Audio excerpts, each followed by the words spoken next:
This is my plasma cutter I built. It's a very simple machine. I'm going to show you pieces that I made it from.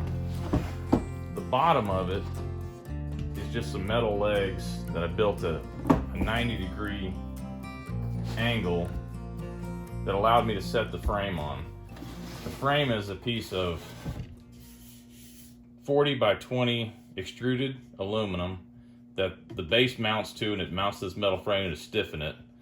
And a carriage sits on top of that, and I've got a carriage that runs across, and then the arm actually runs back and forth, which is another piece of 20 by 40 that hooks into this carriage. I built this carriage out of a couple pieces of metal that I had laying around that I was able to cut down, mark a template drill, add the wheels and the motors, which we'll get this thing turned around here so you can see the back side of it.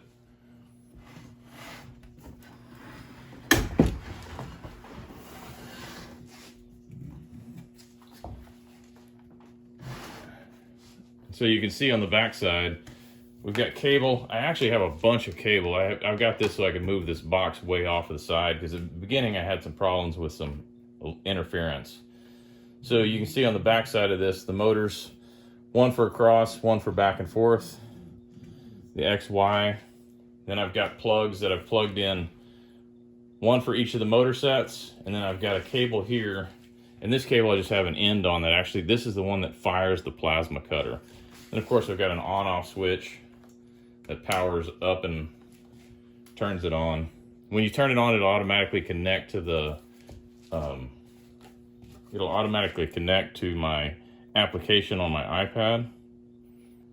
So once you have the application up and running, you'll notice that the Bluetooth's not on, but when I turn on this, it automatically connects to the Bluetooth. So now it's actually running and it'll actually work. I can actually drive it.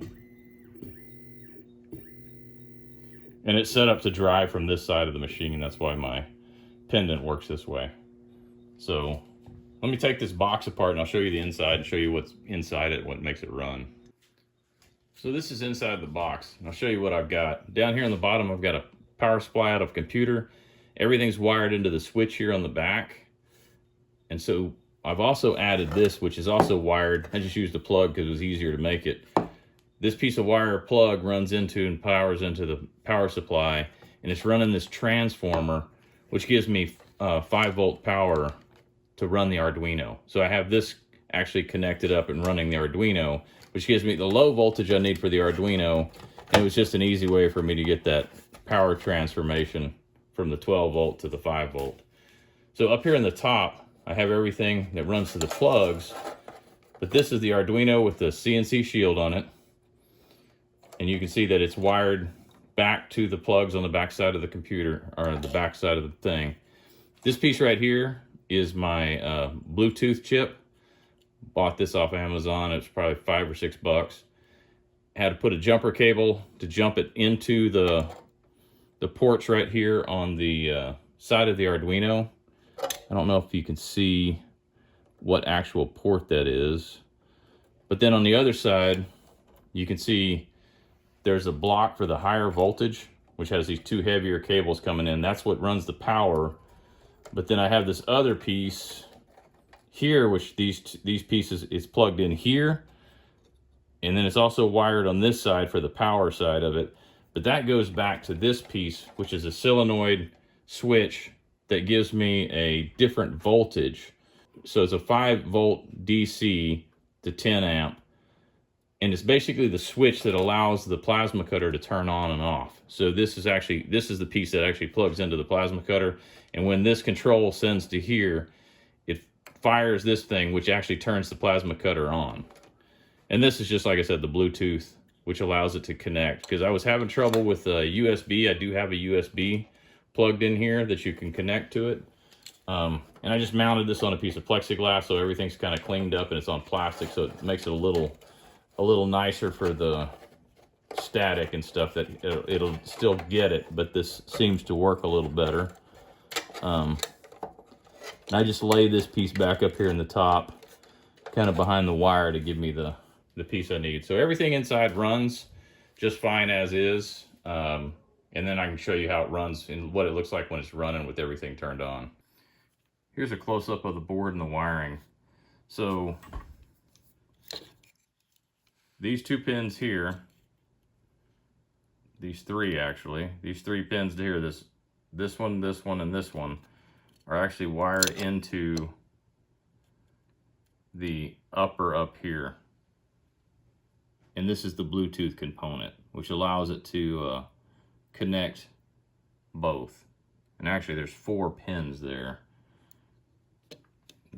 I'm try to move the wire so you can see. This one's on the outside pin, and skipped one, this one's on the inside of those pieces.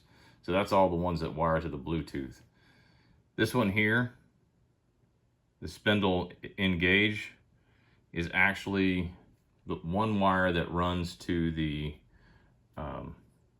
starting of the plasma cutter, which is over here on the side, and then the other 2 are right here. These 2 wires right there go into that. These 2 are the main power supply,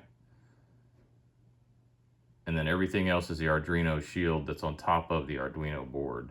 Then you can see the power supply that comes into the Arduino, and then this is just the USB, which actually right now I don't use. And so you can see right there, I've got the wiring for this piece.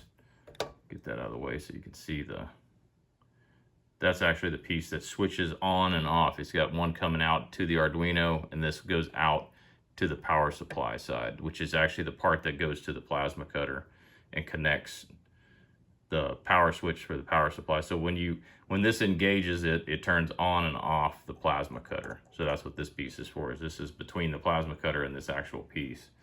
Everything else is in here.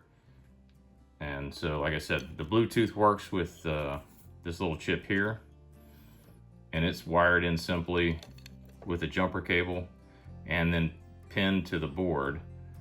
This one actually worked really good, and this is actually you can see that's how it's plugged in. But this works really good with me able to use my iPad to make this thing control. And then I've just got everything, it just sets, like I said, up in here. I've got it mounted to this board, keep the wires out of the way, and then just put everything back up in here.